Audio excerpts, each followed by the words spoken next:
Kita biopsikologi sampai otak kan? Iya udah sampai situ. Lumayan banyak sih yang harus dihafal. Lumayan banget. Itu ada anak baru ya? Katanya sih baru pindah kemarin.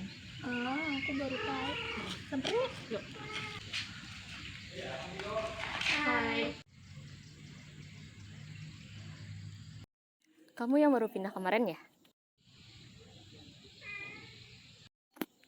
Ini rumah kamu. Kenalin, aku Helwi. Ini teman aku, Naim. Nama kamu siapa?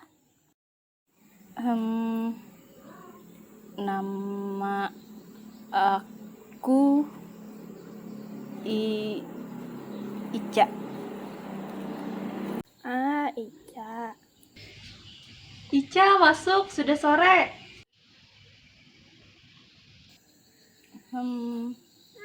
Aku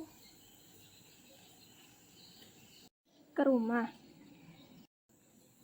Iya, dadah. Hai, kalian tinggal di sini juga ya?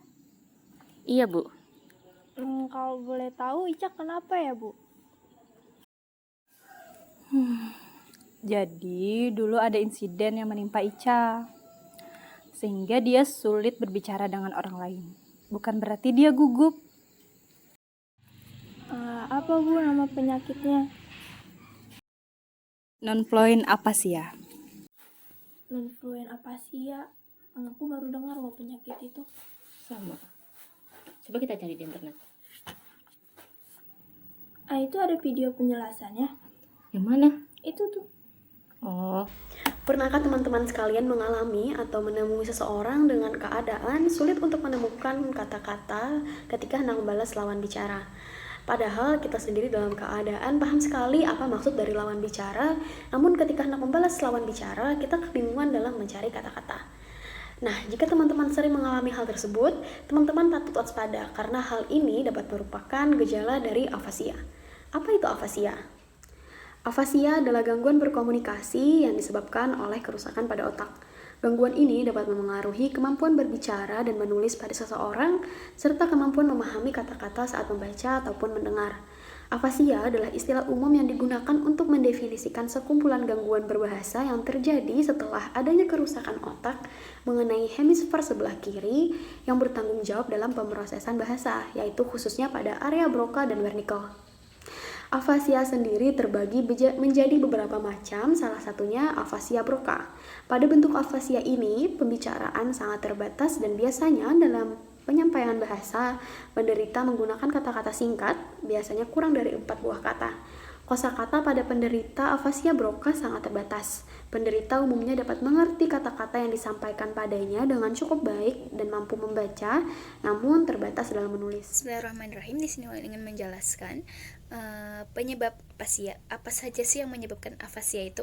Di sini ingin memperjelas saja dan mempersingkat juga. Nah, afasia bukan merupakan suatu penyakit, melainkan gejala yang menandai adanya kerusakan di bagian otak. Nah, otak ini kan yang mengatur bahasa kita, komunikasi kita. Nah, salah satu penyebab kerusakan otak yang paling memicu gejala afasia ini adalah stroke. Nah, saat seseorang mengalami stroke ini, maka tidak adanya aliran darah ke otak, menyebabkan kematian sel otak itu atau kerusakan di bagian otak yang berfungsi memproses bahasa. Nah, sekitar 25-40% penderita stroke akan menderita afasia.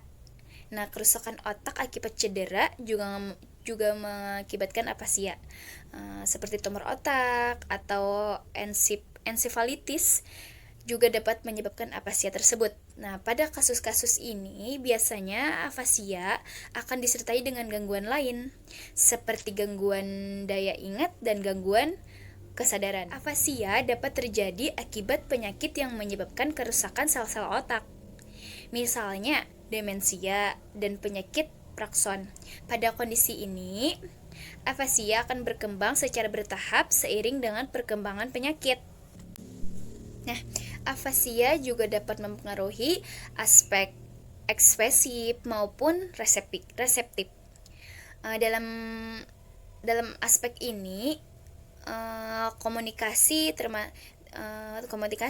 termasuk berbicara, pemahaman, maksudnya itu mengalami keterlambatan atau delay ya. Salah satu organ paling penting pada manusia, yaitu otak, memiliki bagian yang bernama otak besar atau cerebrum yang bertugas untuk memproses semua kegiatan intelektual. Otak besar ini memiliki dua bagian, yang pertama yaitu otak kanan dan otak kiri.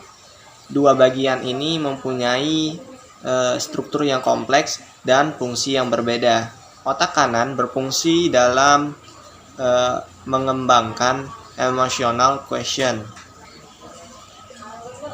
Dan otak kanan juga bertanggung jawab untuk atas kemampuan spasial seseorang. Sedangkan otak kiri lebih unggul pada hal-hal yang berhubungan dengan logika dan rasio manusia. Yang mana otak kiri merupakan pusat dari intelligent quotient. Dan otak kiri berfungsi untuk menganalisa dan memproses secara logis. Benarkah seseorang memiliki sisi otak yang lebih dominan? Nah, jadi hal ini adalah mitos ya. Jadi teori mengenai perbedaan fungsi otak kanan dan kiri pada manusia itu sudah populer sejak tahun 1960-an dari hasil penelitian Roger Sperry. Roger Sperry sendiri merupakan seorang neuropsikolog yang menemukan bahwa akal manusia terbagi atas dua bagian. Nah, menurutnya masing-masing bagian itu memiliki fungsi spesial tanpa harus bergantung satu dengan yang lainnya. Nah, jadi faktanya itu ialah tidak ada sisi yang lebih dominan dibandingkan yang lainnya, dikarenakan kedua sisinya berfungsi secara seimbang. Walaupun tidak ada yang mendominasi antara satu dan yang lainnya, tetapi terdapat perbedaan aktivitas. Otak kanan dan otak kiri itu benar adanya. Nah, perbedaan aktivitas di kedua sisi otak ini tergantung pada kegiatan yang sedang dijalani. Jadi kesimpulannya ialah kedua sisi otak ini, yaitu otak kanan dan kiri itu memiliki peran aktif dan penting bagi manusia dalam menjalani kegiatannya sehari-hari.